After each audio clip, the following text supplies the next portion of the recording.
Hello बच्चों, देखो आज चैप्टर 2 के लिए अपन वीडियो नंबर लेकर के आए हैं 21 और आज से अपन जनन तंत्र को स्टार्ट करने वाले हैं। इससे पहले अपन ने पोषण कंप्लीट कर लिया, जिसके लिए अपन ने पाचन तंत्र पढ़ लिया है, श्वसन तंत्र पढ़ा है अपन ने, परिसंचरण तंत्र पढ़ लिया है और उत्सर्जन तंत्र को अपन कंप्लीट कर लिए हैं। और आज से अपन स्टार्ट कर रहे हैं जनन तंत्र से। तो देखो जनन तंत्र को अपन आज से स्टार्ट कर रहे हैं, लेकिन इसके अंदर 4 वीडियो आएंगे। जैसे आज का जो वीडियो है इसके अंदर अपन इसका इंट्रोडक्शन करेंगे, केवल इसके बारे में सामान्य बातचीत करेंगे। भाई जनन तंत्र क्यों होता है, सजीवों के अंदर जनन क्या होता है, जनन कितने प्रकार का होता है, मानवों के अंदर जनन के लिए क्या क्या व्यवस्थाएं हैं, इन सारी बातों के ऊपर आज अपन विचार करेंगे।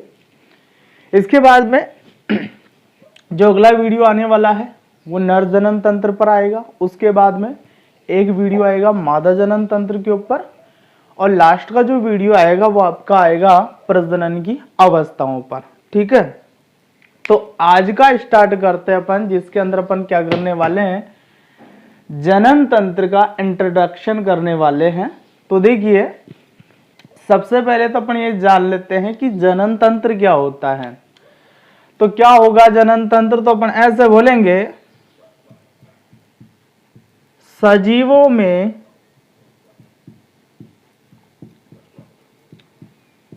जनन के लिए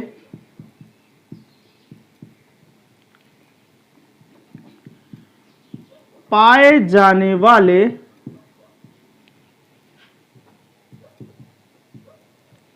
तंत्र को जनन तंत्र कहते हैं।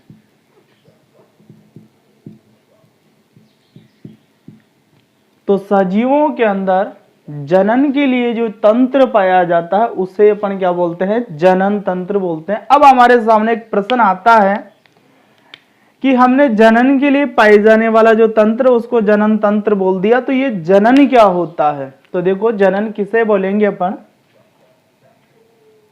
किसे बोलेंगे जनन। देखो सजीवों में अपने समान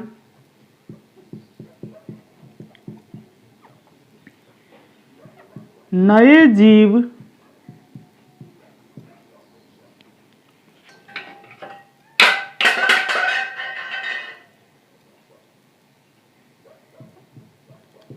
उत्पन्न करने की क्षमता को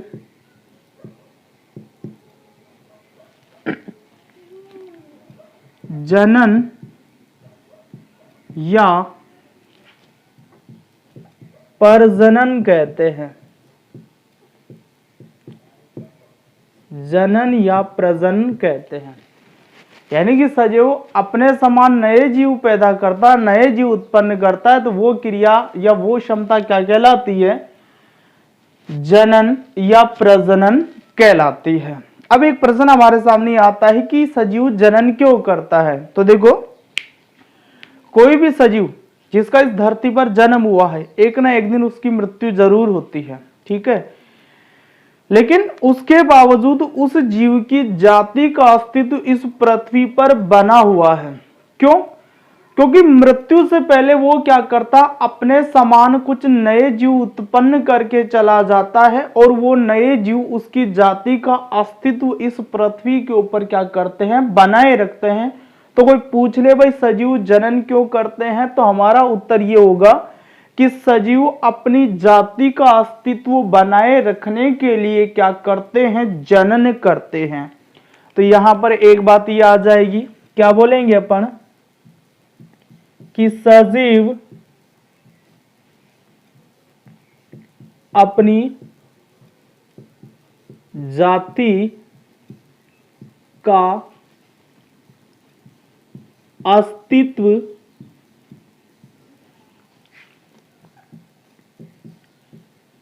बनाए रखने के लिए जनन करते हैं। अपनी जाति का अस्तित्व बनाए रखने के लिए सजीव क्या करते हैं? जनन करते हैं। यदि सजीव जनन नहीं करेगा तो उसका जाति का अस्तित्व क्या हो जाएगा? समाप्त हो जाएगा। ठीक है, अब देखो, जो जनन होता है सजीवों के अंदर वो मुख्य रूप से 2 प्रकार का होता है। कितने प्रकार का होता है? 2 प्रकार का। तो अपन यहां पर कह देते हैं कि सजीवों में जनन 2 प्रकार का होता है।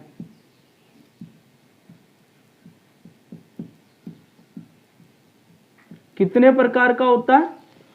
2 प्रकार का होता है। सजीवों में जो जनन होता है वो कितने प्रकार का है? 2 प्रकार का। तो देखो 2 प्रकार कौन कौन से हैं। तो इसमें पहले प्रकार की बात करते हैं अपन अलैंगिक जनन की। तो देखो इसके लिए क्या बोलेंगे?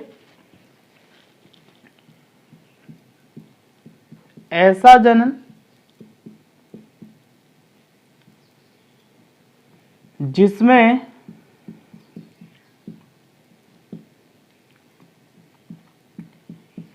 नए जीव का निर्माण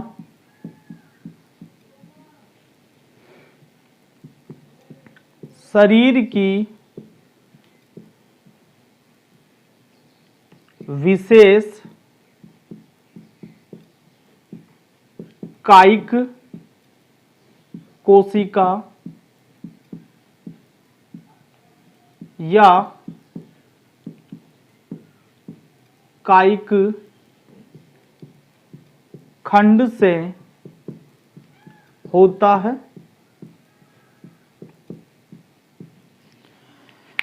तो ऐसा जनन जिसमें नए जीव का निर्माण शरीर की विशेष कायिक कोशिका या कायिक खंड से होता है वो कहलाता है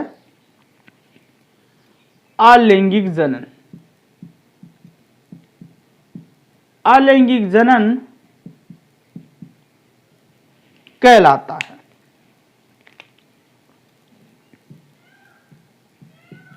कौन सा जनन कहलाता है? वो अलैंगिक जनन कहलाता है। ठीक है, दूसरा जनन देखो कौन सा प्रकार का है। तो उसके लिए सीधे परिभाषा अपन लिख लेते हैं। ऐसा जनन जिसमें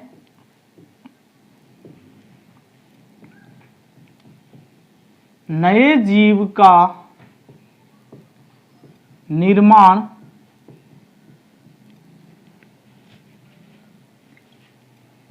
नर व मादा युग्मकों के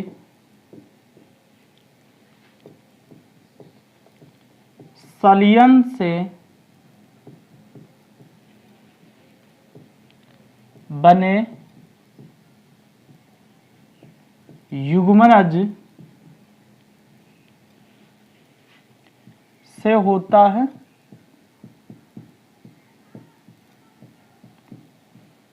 उसे क्या बोला जाता है? लैंगिक जनन बोलते हैं। लैंगिक जनन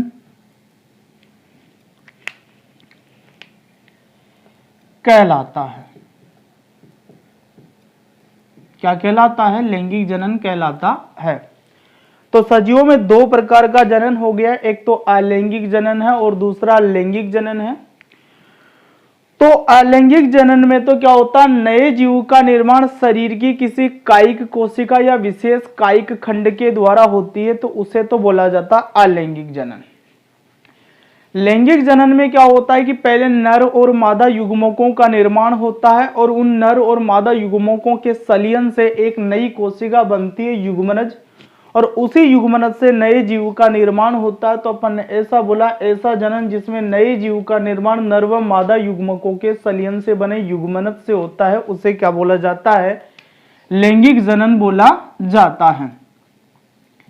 तो देखिए, लैंगिक जनन में नर और मादा युग्मकों का निर्माण होता है। तो नर और मादा युग्मकों के निर्माण के लिए लैंगिक जनन में क्या होता है कि नर और मादा जननांगों की आवश्यकता होती है। नर जननांगों के अंदर नर युग्मक बनेंगे और मादा जननांगों के अंदर क्या होता है कि मादा युग्मक बनता है। तो कुछ और बातें देखिए क्या होता है।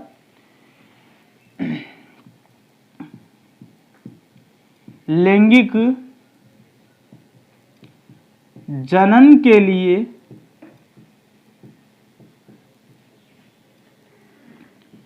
नर व मादा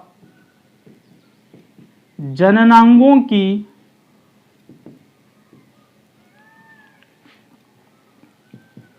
आवश्यकता होती है। लैंगिक जनन के लिए क्या होता है, नर और मादा जननांगों की आवश्यकता होती है। अब ये नर और मादा जो जननांग होते हैं, यदि अपन मानव की बात करें तो मानव में क्या होता है कि नर और मादा जननांग अलग अलग प्राणियों पर उपस्थित होते हैं। तो देखो ऐसा हो कि जैसे नर जननांग तो अलग प्राणी पर उपस्थित है और मादा जननांग अलग प्राणी पर उपस्थित है, तो वो जीव कहलाते हैं एक लिंगी जीव। क्या कहलाते हैं वो? एक लिंगी जीव। यदि नर और मादा जननांग दोनों एक ही प्राणी पर उपस्थित है तो वो कहलाते हैं द्विलिंगी या उभयलिंगी जीव। लेकिन नर और मादा जनांग अलग अलग प्राणियों पर उपस्थित है तो वो एक लिंगी जीव कहलाते हैं। ठीक है, तो यहां पर देखो मानव की बात अपन कर रहे हैं तो अपन ऐसा बोलेंगे कि मानव में लैंगिक जनन पाया जाता है। क्या पाया जाता है? लैंगिक जनन पाया जाता है। और लैंगिक जनन के लिए अलग अलग नर और मादा जननांगों की आवश्यकता होती है। तो मानव के अंदर ये जो नर और मादा जननांग है अलग अलग प्राणियों पर उपस्थित होते हैं। इस कारण से मानव जो होता है एक लिंगी कहलाता है। और इसके अलावा एक बात और है कि मानव को अपन मानव के अंदर लैंगिक द्विरूपता भी पाई जाती है। लैंगिक द्विरूपता का मतलब यह है कि आप नर को बाहर से देख करके पहचान सकते हो और मादा को बाहर से देख करके पहचान सकते हो। तो यहां पर दो बातें और लिख देता हूं मैं। मानव में नर व मादा जननांग अलग अलग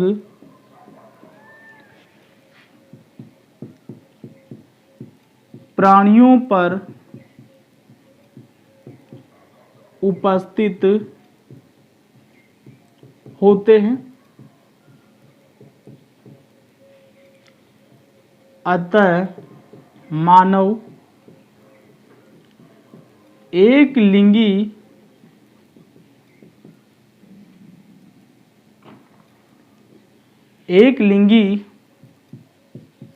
प्राणी होता है। दूसरी बात, मानव में लैंगिक द्विरूपता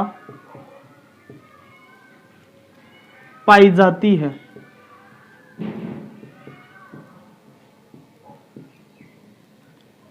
अर्थात नर व मादा प्राणियों को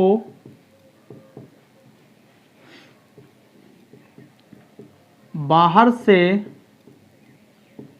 देखकर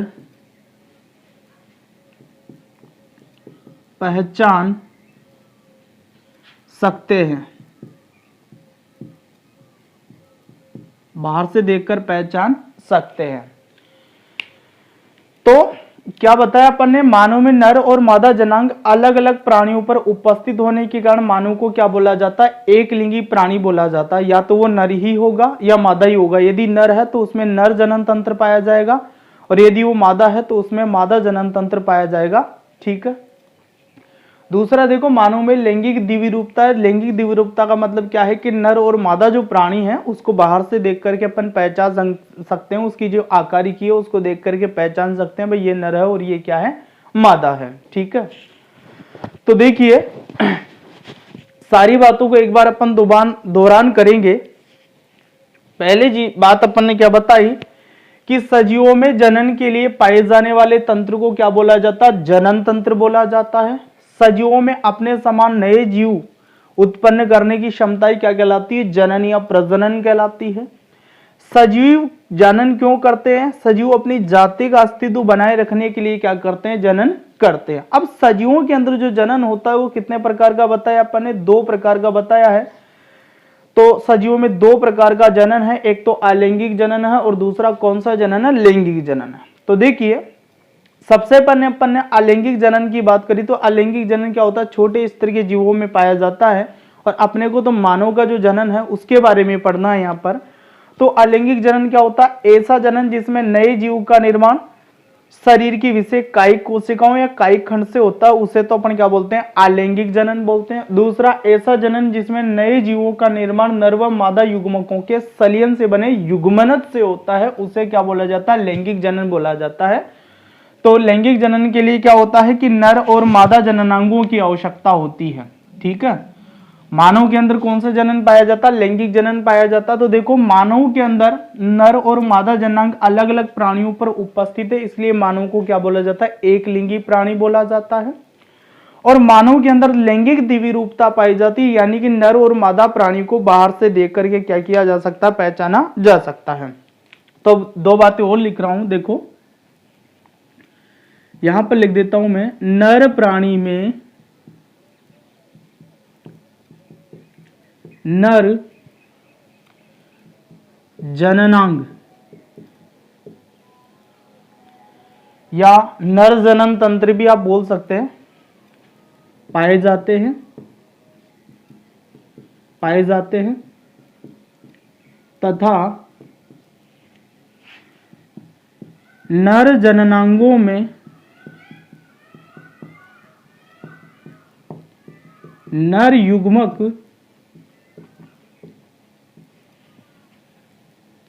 शुक्राणु का निर्माण होता है। नर युग्मक शुक्राणु का निर्माण होता है तथा शुक्राणु गतिशील होते हैं। शुक्राणु कैसे होते हैं? गतिशील होते हैं। तो मानव के अंदर जो नर युग्मक बन रहा है उसको शुक्राणु बोला जाता है। और शुक्राणु कैसे होते हैं? गतिशील होते हैं। दूसरी बात देखो, मादा प्राणी में मादा जननांग, मादा जननांग बोल दो या मादा जनन तंत्र भी आप इसको बोल सकते हैं। तो मादा प्राणी में मादा जननांग पाए जाते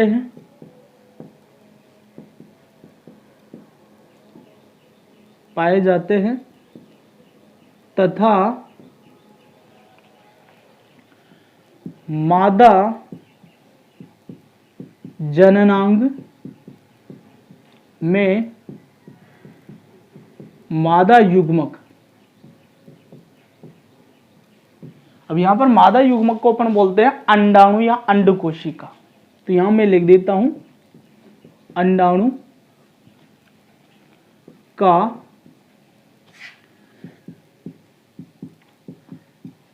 निर्माण होता है। किसका निर्माण होता है? अंडाणु का निर्माण होता है। अब ये जो अंडाणु होते हैं, अंडाणु शुक्राणु से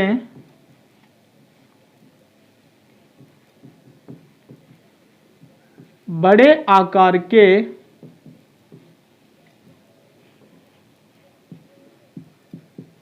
होते हैं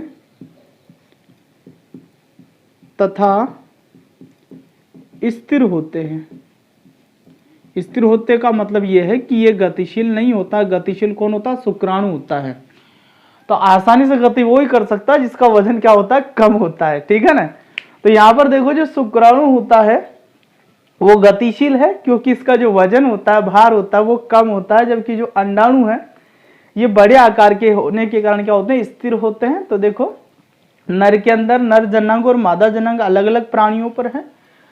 तो जिनमें नर जनांग है वो नर प्राणी कहलाएगा। तो नर प्राणी में नर जनांग पाए जाते हैं और नर जनांगों में नर युग्मक शुक्राणु का निर्माण होता है। और शुक्राणु कैसे होते हैं? गतिशील होते हैं। इधर से मादा प्राणी में मादा जनांग पाए जाते हैं तथा मादा जनांगों में मादा युग्मक या अंडाणु का निर्माण होता है। और अंडाणु क्या होते हैं? शुक्राणु से बड़े आकार के होते हैं तथा स्थिर होते हैं। तो इतनी बातों का आप नोट करें वीडियो को पॉज करके, उसके बाद में अपन आगे बात करेंगे। तो वीडियो को पॉज करें और इन बातों को नोट करें।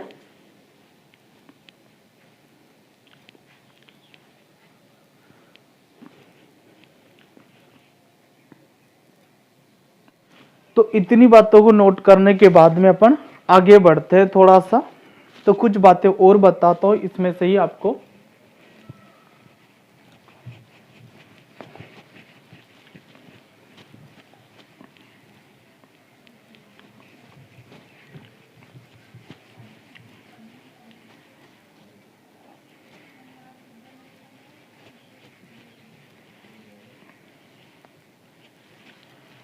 तो देखो यहां पर क्या है कि मैं ले लेता हूं नर प्राणी। क्या ले लिया मैंने यहां पर? नर प्राणी, ठीक है। और यहां पर मैंने ले लिया मादा प्राणी, ठीक। जो नर प्राणी है उसके अंदर पाया जाता है नर जननांग। नर जनांग बोल दो या नर जनन तंत्र बोल दो। और जो मादा प्राणी है इसके अंदर पाया जाता है मादा जननांग, ठीक है।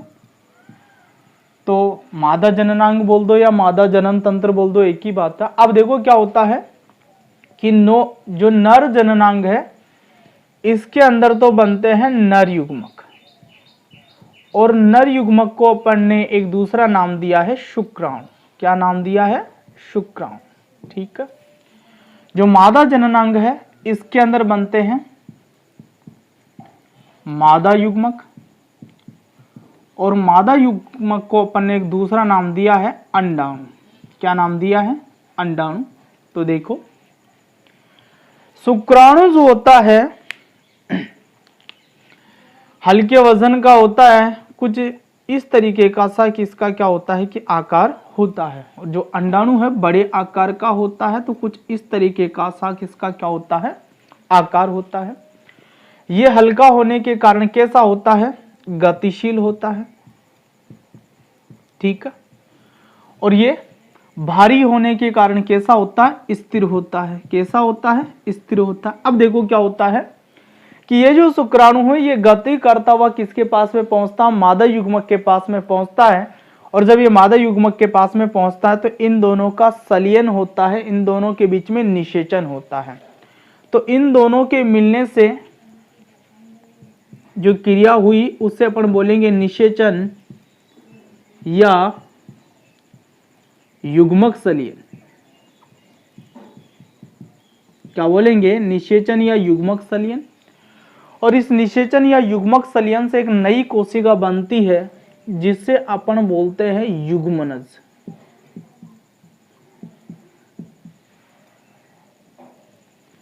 युग्मनज या जाइगोट।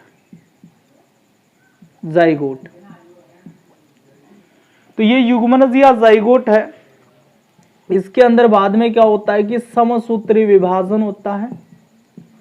समसूत्री विभाजन से पहले तो बनता है भ्रूण, और भ्रूण से क्या होता है? नया जीव बन जाता है। जो नया जीव है उसका निर्माण हो जाता है। तो देखो यहां पर अपन ने क्या समझा है भाई, नर प्राणी के अंदर नर जननांग है या नर जनन तंत्र है, मादा प्राणी के अंदर मादा जननांग या मादा जनन तंत्र है। तो नर जननांगों के अंदर नर युग्मक शुक्राणु बनता है जो गतिशील होता है और वजन में हल्का होता है। मादा प्राणी के अंदर मादा युग्मक बनता है जिसे अंडाणु भी बोला जाता है। इसका वजन ज्यादा होता है और ये स्थिर होता है। तो ये जो गतिशील शुक्राणु है ये गति करता हुआ अंडाणु तक पहुंचता है और बाद में दोनों क्या होते हैं? आपस में जुड़ जाते हैं, निषेचित हो जाते हैं, सलित हो जाते हैं। तो निषेचन या संलयन की क्रिया से इन दोनों के मिलने से एक नई कोशिका बनती है जिसे अपन बोलते हैं युग्मनज या जाइगोट। ये युग्मनज या जाइगोट जो होता है समसूत्री विभाजन के द्वारा पहले तो भ्रूण बनाता है और भ्रूण बाद में क्या होता है नए जीव के अंदर क्या हो जाता है बदल जाता है। तो इस बात को भी नोट करें आप। फिर उसके बाद में एक नई चीज स्टार्ट करेंगे इसी के अंदर अपन जो मानव से संबंधित है पूरी, तो इन बातों को नोट करो फिर आगे अपन बढ़ते हैं।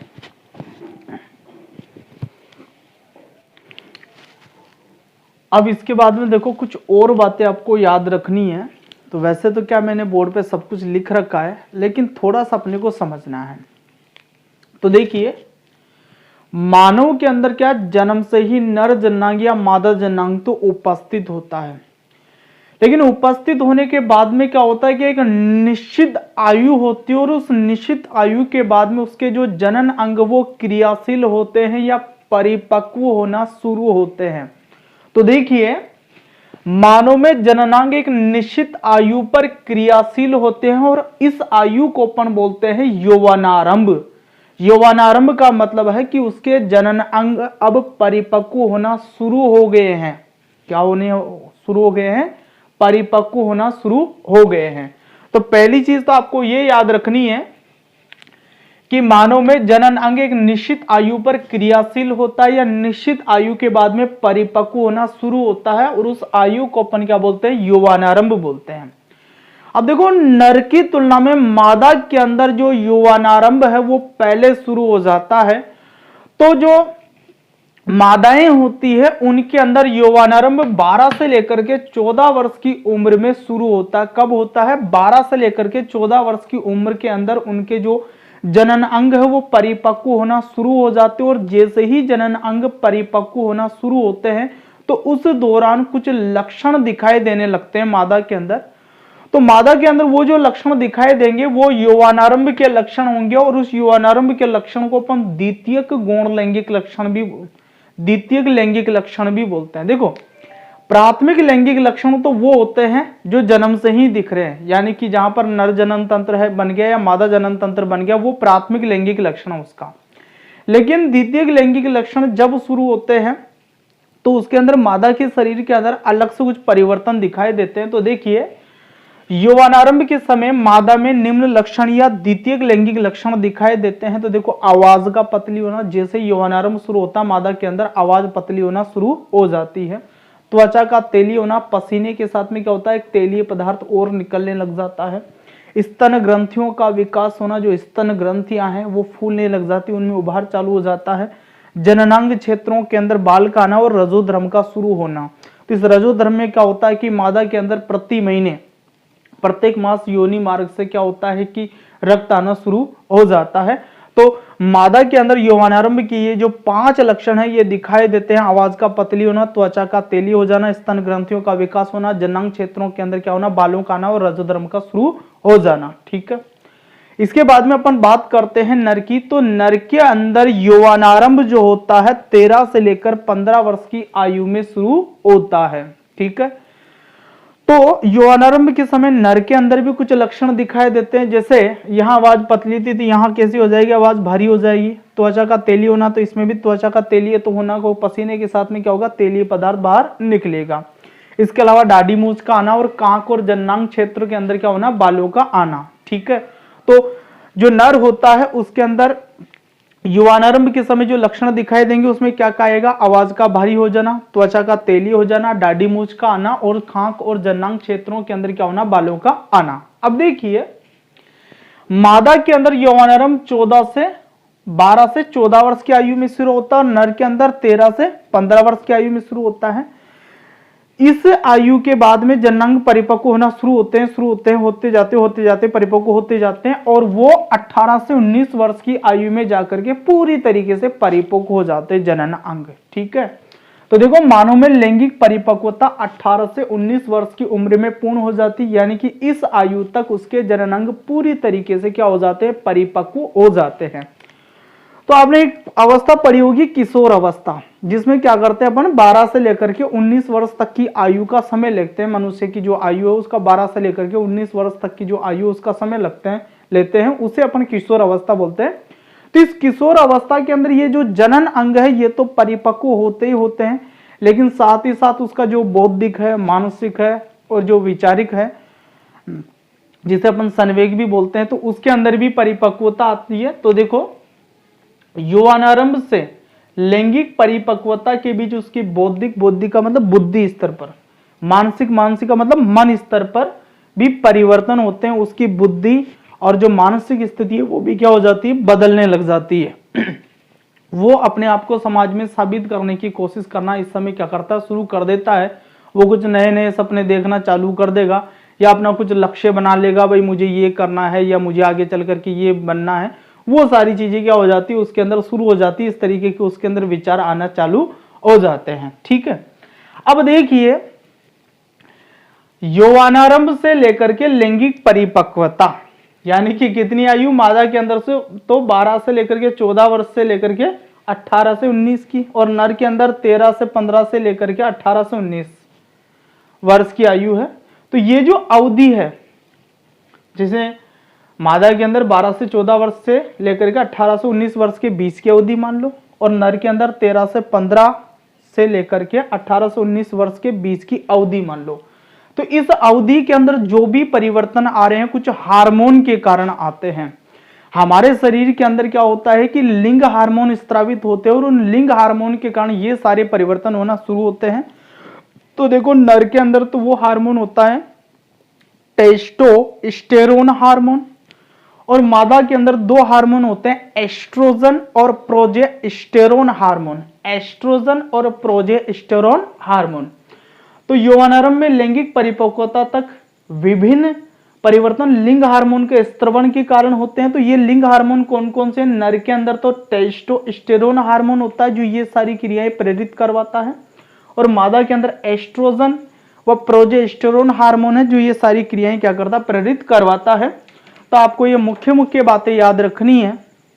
आप एक काम करना, वीडियो को पॉज करके नोट करना इनको, ठीक है। उसके बाद में एक बार मैं आपको दोबारा समझा देता हूं। देखो क्या बताया अपन ने, मानव में जनांग एक निश्चित आयु पर क्रियाशील होता है या निश्चित आयु पर परिपक्व होना शुरू होते हैं। इस आयु को यौवनारंभ बोला जाता है। मादा में यौवनारंभ 12 से लेकर के 14 वर्ष की उम्र में शुरू होता है। यौवनारंभ के समय मादा में निम्न लक्षण या द्वितीय लैंगिक लक्षण दिखाई देते हैं। तो आवाज का पतली होना, त्वचा का तेली हो जाना, स्तन ग्रंथियों का विकास होना, जननांग क्षेत्रों में बालों का आना और रजोद्रम का शुरू हो जाना। नर में यौवनारंभ 13 से 15 वर्ष की उम्र में शुरू होता है। यौवनारंभ के समय नर में निम्नलिखित लक्षण दिखाई देते हैं। तो कौन कौन से लक्षण दिखाई देते हैं? आवाज का भारी हो जाना, त्वचा का तेली हो जाना, दाढ़ी मूंछ का आना और कांख और जननांग क्षेत्रों के अंदर क्या आना, बालों का आना शुरू होना। मानव में लैंगिक परिपक्वता 18 से 19 वर्ष की आयु में क्या हो जाती है, पूर्ण हो जाती है।